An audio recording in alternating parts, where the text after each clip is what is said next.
2 days ago. Are you videotaping this? Yeah, we're gonna videotape it and do it audio. Flight?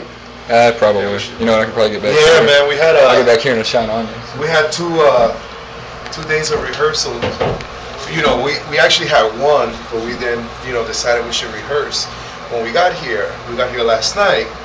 So we went into our friends from Crossbreed. They hooked us up, and we got to rehearse in their dope studio. Nice. Which was very, very cool. Sweet, cool. And then the rest, you just go by instincts, man. And that's what it felt like. Because today was like the first time. Last time we played was in Spain at a festival in Spain. So. You're like, oh shit, it's been like almost 6 months since we haven't played together. I haven't even seen the whole band in 6 months.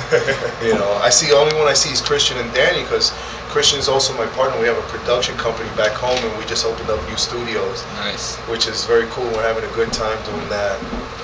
And it was just time to tour again. So, at first you're like, fuck, man, I don't feel like we're prepared. I admit we were a little rusty, but I felt comfortable when the instincts took in as soon as the top of the song. All right, we're on instincts now,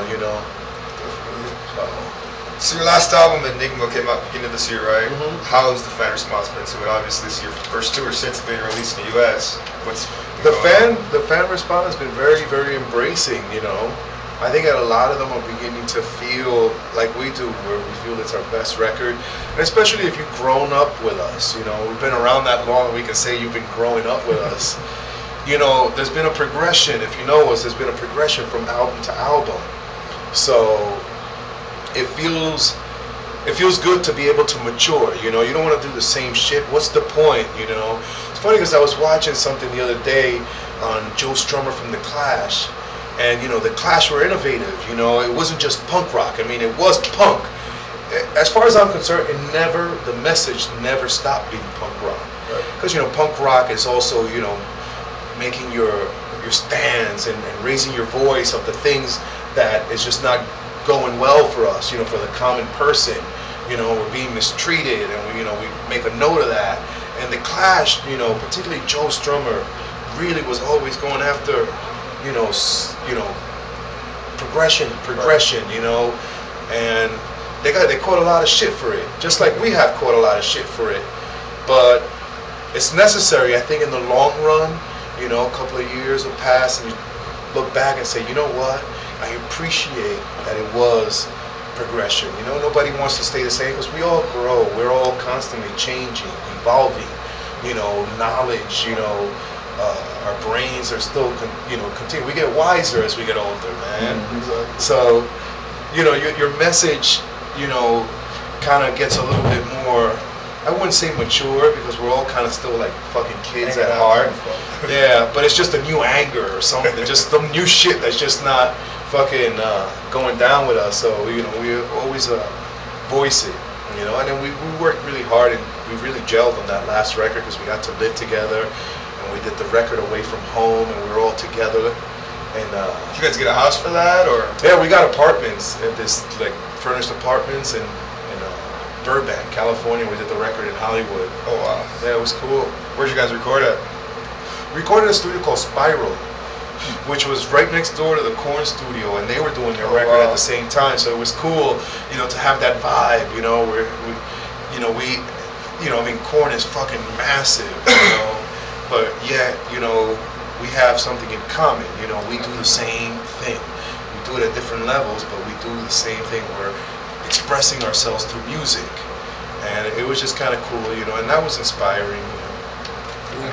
You guys have played huge venues and then smaller venues like tonight's. What do you guys prefer to play? Where you can sit there and actually grasp a fan's hand if you want, or to take I just love to play, to be quite honest. I love to play. I love the intimate shows, They're fucking wonderful, and it's good to be able to, you have to have that connection with the fans. Then you play like these festival shows, in Europe particularly, we do them all the time, when you're playing to, 50,000 plus people, and they're far away, and you're trying to, connect with them through longer distance. And those are fun too, though, To see that energy rise and build up, in unison is always a fucking, a pleasure, It's always a treat to experience. And every time I experience it, it's, I appreciate it. I say, all right, well, that's cool, I got this experience, Thank you for your. Because when it's all said and done, man, what do you have? Just the memories, You can't take the materialistic shit with you, but ain't nobody taking the memories away. Yep. So, you're speaking of the Clash. What is some of your favorite musicians out there, and what's the best concert you've ever been to? Wow. So I've been to a lot of great concerts, from Jane's Addiction to the Bad Brains. Probably the Bad Brains is probably, well, I'll tell you two different ones, because when I was a teenage kid, maybe a little younger than, I was about to enter my teens, and Motley Crue had just came out, with Shout of the Devil. That was their big album. It was Too Fast for Love. Nobody really knew much. It was still a little underground. But Shout of the Devil, and that was my first concert ever.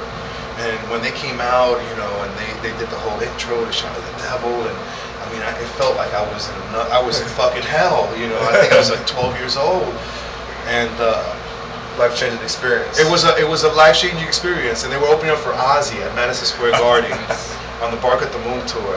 Oh wow! So it was so life-changing, because that was the moment that I decided that I'm not fit to be just a fan. I want to be, I want to express myself the same way that they do, and that's when I decided that I wanted to be a musician. So you guys are one of the pioneering bands of